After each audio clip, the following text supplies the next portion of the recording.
Hello friends, welcome to exam B. I am Sushil Ragade, ex manager Reserve Bank of India. और आज अगर आप देखेंगे तो ये क्वेश्चन इतने लोगों के दिमाग में है कि सर आरबीआई ग्रेड बी का भी मतलब एग्ज़ाम डेट बुक हो चुका है, हमें पता है एग्ज़ाम कब होने वाला है।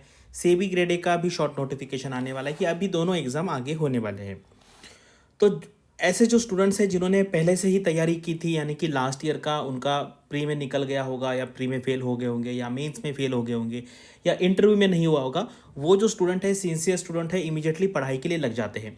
सेबी के लिए भी लोग रेडी थे, बीच में पढ़ाई कर रहे थे, छोड़ रहे थे, फिर कर रहे थे, थोड़ा सा फ्रस्ट्रेशन था, लेकिन अभी आ गया। तो ऐसे जो लोग हैं जिन्होंने ये पूरा जो टाइम था पिछले 8-10 महीने का जो यूटिलाइज किया, वो अभी इस अच्छे पोजीशन पे है, स्ट्रांग पोजीशन पे, कि जो उनको पता है, जो दोनों मैनेज कर रहे हैं। लेकिन मैक्सिमम स्टूडेंट ऐसे नहीं हैं, ठीक है। 80 to 90% स्टूडेंट कोई प्लान नहीं करते हैं, ऐसे ही मतलब टाइम वेस्ट होते जाता है। इसके बारे में पूछेंगे, उसके बारे में पूछेंगे, और फिर वो जब एक्चुअल एग्ज़ाम का नोटिफिकेशन आ जाता है या फिर एग्ज़ाम के बारे में पता चलता है तो फिर अभी डाउट आता है।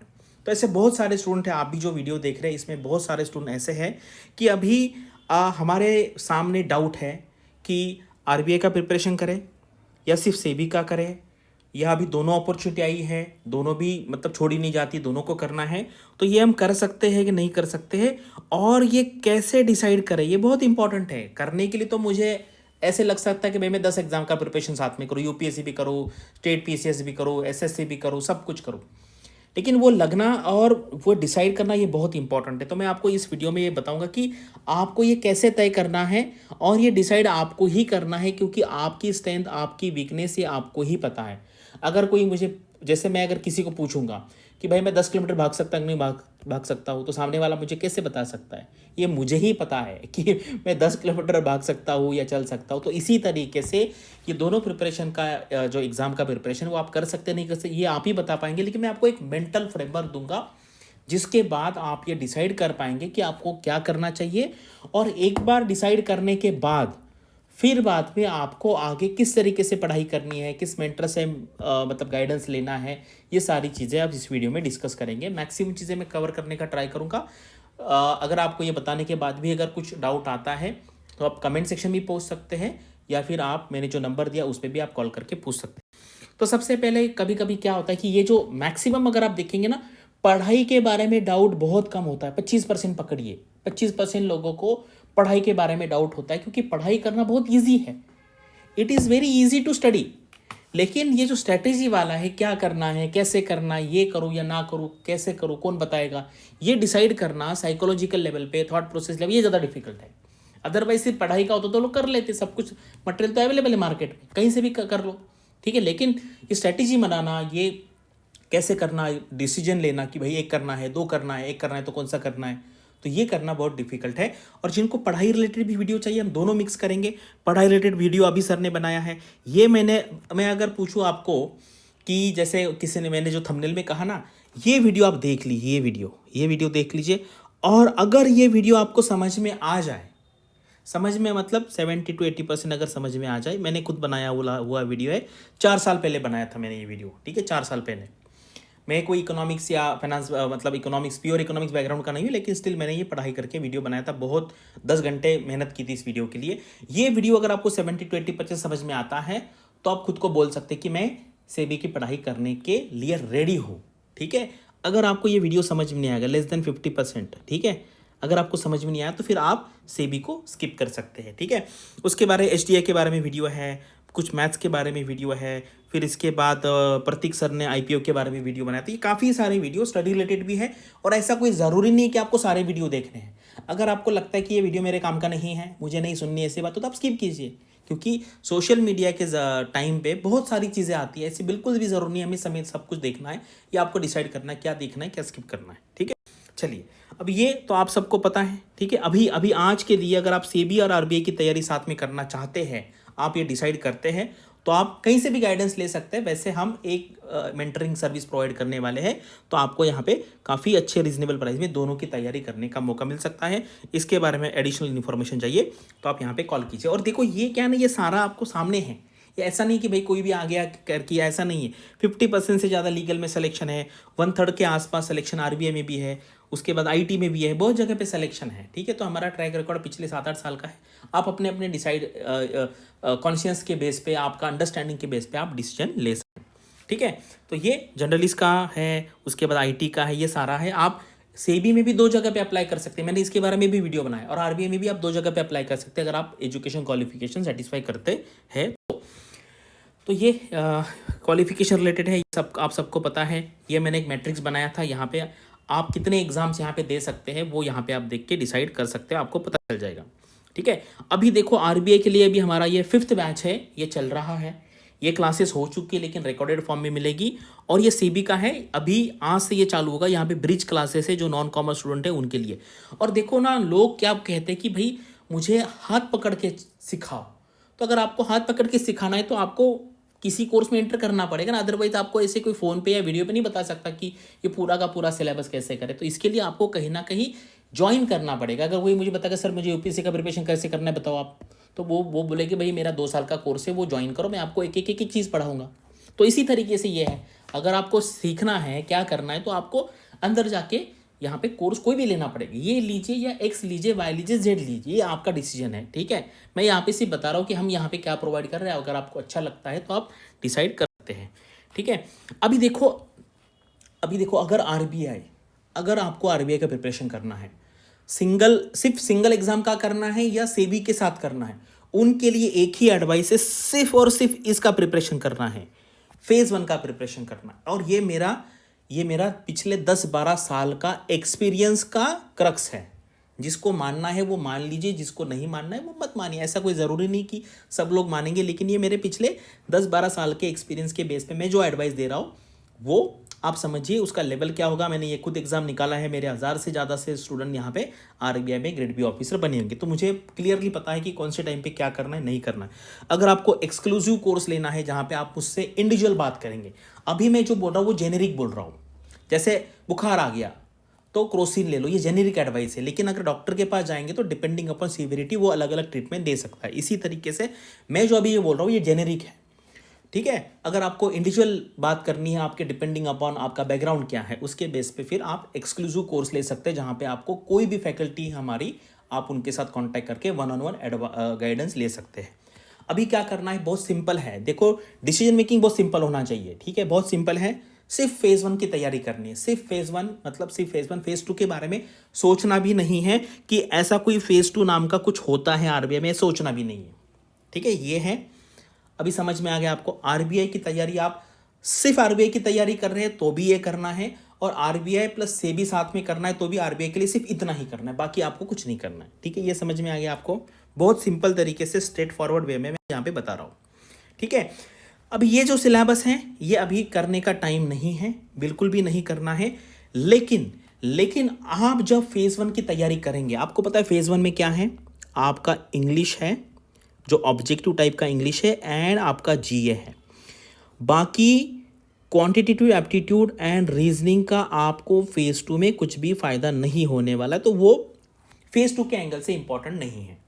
लेकिन अगर आपका इंग्लिश अच्छा होगा, ठीक है, इंग्लिश अच्छा होगा मतलब आपका ग्रामेटिकल अंडरस्टैंडिंग अच्छा है, आपका सब्जेक्ट वर एग्रीमेंट आपको अच्छे से लिखना आता है, उसमें आप मिस्टेक नहीं करते हैं, आप एरर फाइंड कर लेते हैं, आपकी वोकैबुलरी अच्छी है, तो इसका फ़ायदा आपको फेज़ 2 में होगा। क्योंकि फेज़ 2 में 300 में से 200 मार्क आपको लिखने हैं, इंग्लिश में लिखने हैं। तो अगर इंग्लिश अच्छा होगा, जिसका इंग्लिश अच्छा है वहाँ पर कम से कम 20 मैक्सिमम 30 मार्क्स का गेन हो सकता है, just based on your good writing skills. क्योंकि हमारा जो इंग्लिश का पेपर है उसका नाम ही राइटिंग स्किल है, ठीक है, राइटिंग स्किल है। और जो आपका ईएसआई फाइनेंस में भी लिखेंगे वो भी राइटिंग अच्छी होगी, तो डायरेक्टली इनडायरेक्टली इंप्रेशन पड़ेगा ही पड़ेगा, क्योंकि ये ह्यूमन बीइंग पेपर चेक करते हैं। अभी जीए, ठीक है, अभी जीए पे आते हैं। जीए इतना अच्छा करो कि मतलब जीए के बेसिस पे ही कट ऑफ निकल जाए। समझ में मैं क्या बोल रहा हूँ? इसका मतलब है अगर कट ऑफ 54 है तो इतना ज़बरदस्त पढ़ाई होना चाहिए कि जीए में ही 54 मार्क्स आने चाहिए। जिनको समझ में आया उनको समझ में आया होगा। अभी देखो क्या है, मुझे बताओ, जब आप जीए का प्रिपरेशन करेंगे तो फेज़ 2 का सिलेबस अगर आप सामने रखेंगे तो क्या होगा। मान लीजिए आप आरबीआई के बारे में पढ़ रहे हो, तो यहाँ से ऑटोमेटिक फेज़ 2 का पढ़ाई हो गया। आप सीडीबी के बारे में पढ़ रहे हो, एग्जिम बैंक के बारे में पढ़ रहे हो, नाबार्ड के बारे में पढ़ रहे हो, एनएचबी के बारे में पढ़ रहे हो, नेफिड के बारे में पढ़ रहे हो। ये जो सारा है, अगर आप यहाँ पे देखेंगे तो यहाँ से 80 to 90% जो है वो एक्चुअली आपका जीए ही है। This is actually general awareness. तो इसलिए जीए का पढ़ाई बहुत अच्छा करो विदाउट थिंकिंग मच अबाउट कि यार तेरा वहाँ पे कोई फेज 2 का ईएसआई या फाइनेंस का पेपर होता है, ऐसा नहीं सोचना है। ठीक है, मैं जो बोल रहा हूँ ये 10% लोगों को ही समझ में आएगा, बाकी लोगों को कुछ भी समझ में आएगा, वो उनको जो करना है वही करेंगे और वो आप करते रहिए। मैंने 10,000 लोगों को यहाँ पे गाइडेंस किया है और 1000 लोग आरबीआई में गए। ठीक है, आप डिसाइड कर सकते हैं। उसी तरीके से ये जो सिलेबस है, ये सारा का सारा सिलेबस 80 to 90% सिलेबस ये भी आपका जीए का ही पार्ट है। कोई भी निकाल लीजिए, यहाँ पे सस्टेनेबल डेवलपमेंट लीजिए, एम्प्लॉयमेंट लीजिए, पॉवर्टी लीजिए, पर कैपिटा इनकम, सारा का सारा ये जीए का ही पार्ट है। ठीक है, तो इसलिए अगर जितना आप प्रिपरेशन जीए का और इंग्लिश का अच्छा करेंगे उतना आपको डायरेक्टली फेज 2 में फ़ायदा होगा और ये जितना अच्छा होगा आपका इंटरव्यू में भी फ़ायदा होगा आरबीआई के। ये बात जिसको समझ में आ गई वो उसकी पॉसिबिलिटी बहुत ज़्यादा बढ़ जाएगी आरबीआई एग्ज़ाम निकालने की। ठीक है, ये मैंने अभी आपको आरबीआई के बारे में बता दिया।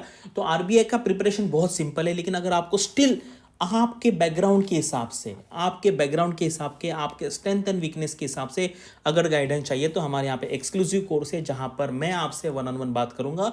हमारी कोई भी फैकल्टी आपके साथ 1-on-1 बात करेगी, उस तरीके से आपको इंडिविजुअलाइज पर्सनलाइज गाइडेंस मिलेगा।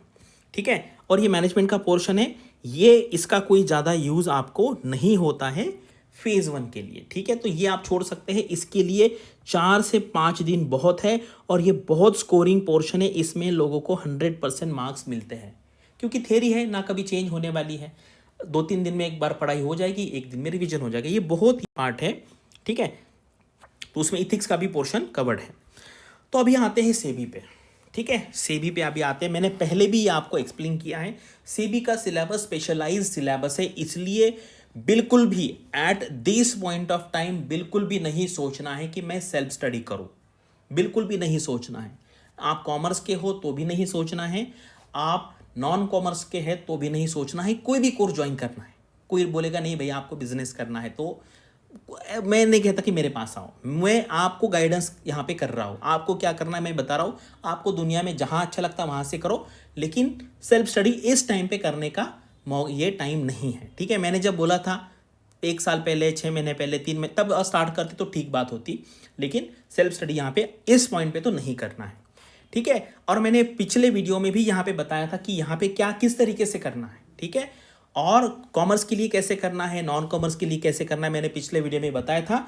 यहाँ पे मैं फिर से आपको स्ट्रेटेजी लेवल पे बताता हूँ, लेकिन अगर कोई मुझे बोलेगा भाई आप एक पॉइंट ये बताए, तो उसके लिए भाई 150 घंटे लगेंगे। ठीक है, 150 आवर्स लगेगा, तो आपको कोई ना कोई ज्वाइन करना पड़ेगा, जहाँ पे आप रिकॉर्डेड वीडियो देखेंगे, जहाँ पे आप MCQ सॉल्व करेंगे, वहाँ पे आप कुछ नोट्स पढ़ेंगे, फिर आप लाइव क्लास अटेंड करेंगे, वहाँ पे आपको फैकल्टी गाइड करेगी।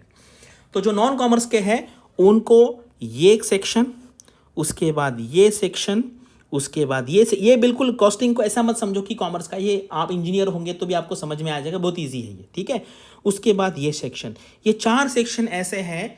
यहाँ पे अगर देखो मेहनत तो करनी ही पड़ेगी, ऐसा नहीं है कि भाई बैठे बैठे मिल जाएगा।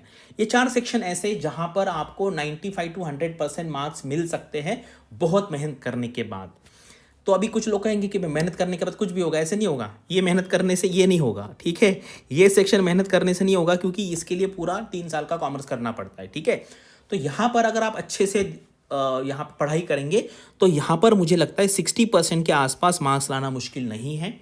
उसके बाद ये जो पोर्शन है ये वाला इकोनॉमिक्स वाला, यहाँ पे भी आप 60% मार्क पकड़ सकते हैं और यहाँ पर 80 to 90% पकड़ सकते हैं। स्ट्रैटेजी करना बहुत ज़रूरी है। यहाँ पे ये जैसे मैं यहाँ पे ए लिखता हूँ, ये और ये कंपनीज एक्ट तो ईजी है, ये वाला इकोनॉमिक्स वाला, ये वाला, ये 2 सेक्शन पे ज़्यादा टाइम स्पेंड नहीं करना है। ठीक है, और ये छोड़ना भी नहीं है, बिल्कुल भी छोड़ना नहीं है। जितना आपको कंटेंट मिलेगा किसी भी कोचिंग इंस्टीट्यूट का, उसको 2-3 बार पढ़ लीजिए, लेकिन उसमें ऐसा मत सोचिए कि मुझे सारी की सारी चीज़ें समझ में आनी चाहिए, इतना प्रेशर वहाँ पे नहीं डालना है। ठीक है, जो मैंने यहाँ पे हैश वाली बात बताई है, ये 1, ये 2, ये 3 और ये 4। ठीक है, यहाँ पर आप जितना दिमाग लगाएंगे उतना आपको ज़्यादा बेनिफिट होगा। लेकिन ये इकोनॉमिक्स वाला सेक्शन है ए, और ये कॉमर्स एंड अकाउंटेंसी, यहाँ पर बिल्कुल भी ज़्यादा एनर्जी नहीं डालनी है, क्योंकि वहाँ पे आपको जितनी एनर्जी डालेंगे उतना आउटपुट नहीं मिलेगा, ठीक है। ये नॉन कॉमर्स स्टूडेंट के लिए, और कॉमर्स स्टूडेंट के लिए तो ये सारा पोर्शन इजी है, उनको भी ये जो वाला है प्योर इकोनॉमिक्स वाला यहाँ पे डिफिकल्टी आ सकती है। तो वो उनको क्या करना है, उनको भी वैसे ही अप्रोच करना है, वहाँ पर लिमिटेड चीज़ें पढ़नी है, यानी कि जो कोर्स में दिया है आपको कोई भी कोर्स में, बस उतने पे फोकस करना है, 2-3 बार रिवीजन करना है, ज़्यादा दिमाग पे प्रेशर डाल के भी मुझे समझ में आना चाहिए ऐसा टाइम नहीं करना है, ठीक है।